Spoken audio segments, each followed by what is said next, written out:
Feldman. I'm the General Administrator of the National Orchestra of Brittany. And I'm Lisa Tregale, Director of the BBC National Orchestra and Chorus of Wales.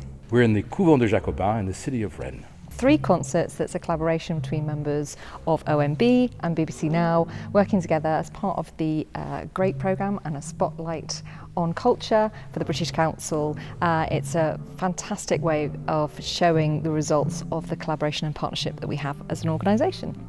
Well, I think this concert is very, very interesting within this spotlight. This is really about 2 orchestras, 2 groups of artists that are truly collaborating and not making this into something that's just a one-shot. This is something that's going to be ongoing. So in terms of spotlighting talent from Great Britain, we're spotlighting talent from Great Britain in partnership, in collaboration with French talent as well. This is the only type of collaboration of this kind in France. I think the fundamental principles of our partnership are audacious. It's very unusual for 2 organisations to work together in such a long-term and forward-thinking way. This week specifically, we arrived from Cardiff on Monday night and we started rehearsals Tuesday morning. So we had rehearsals Tuesday, yesterday, Wednesday and this morning, and our first performance tonight, then performances tomorrow and Saturday. So yeah, a very short working time together. There'll be people from the region of Brittany, there'll be people from Wales, there'll be people from the British Council, as well as people from the Cultural Ministry in France, the city of Rennes as well, and hopefully a fantastic public of a full house. And we were also supported by Wales Arts International, which is part of the Arts Council Wales and the Welsh Government, to be able to bring our musicians here tonight. It's a programme of Welsh, British and a German composer, Brahms, but played by a French and British orchestra, a Welsh and a Breton orchestra. What's fantastic with this is that the music that they're playing, it's a universal language. So the musicians sit and work together and make a fantastic performance.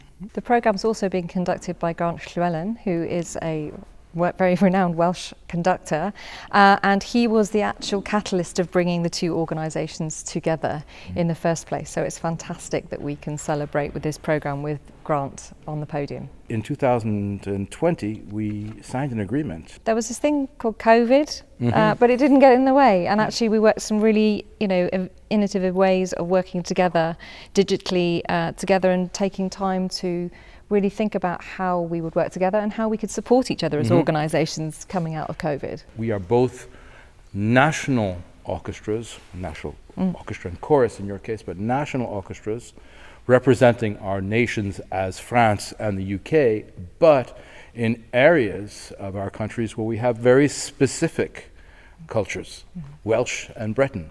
And how does a national orchestra speak to that at the same time? And we're challenging each other as directors of organisations, at a really high cultural level. What does it mean to be a national orchestra in the 21st century? The BBC NOW has come down here. A number of our musicians have gone up to Cardiff. But there's something really interesting about what we've done is that our teams are working together and we're learning from each other. At all levels, we're developing our industry together and we're looking at problems and solving some of them as 2 organizations on 2 sides of the channel. The European orchestral culture and model of working is different to the one in the UK. So that's been a really good thing that our musicians have learnt. And I'll say the same thing for our musicians. That mix is really what makes them interesting, not only music making, but ideas for the future. And we're learning from each other quite a bit. When you play with musicians you don't play with regularly, then again you think about your own practice and how you communicate with your desk partner, or how you're going to come together as a unit. An orchestra is one thing. They have to breathe together and play within a nanosecond of each other. So just they listen in a different way and they present in a different way and even breathe in a different way because they have to learn to communicate to each other. We're very open with each other about observations about what things were happening. I came back from the rehearsal room on the first day and gone, I didn't, I've observed the rehearsal and this and this and this, and it was like, that's really interesting because I'm in it the whole time. I don't see it like that anymore. You get to observe things in a very different way. And when I go to Cardiff, it's the same thing. And I think in that collaboration is this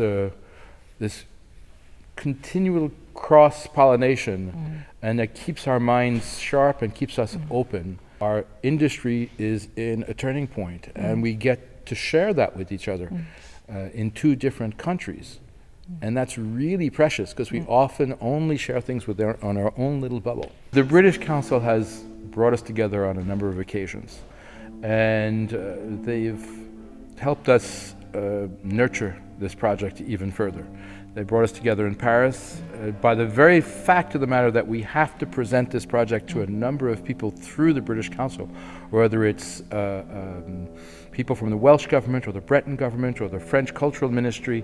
That in itself helps us formulate what's special about this project and how to promote the project in the future. The arts are at a turning point now, and now we really need to advocate how important the arts are, and I think our partnership shows actually what the arts can achieve on many different levels.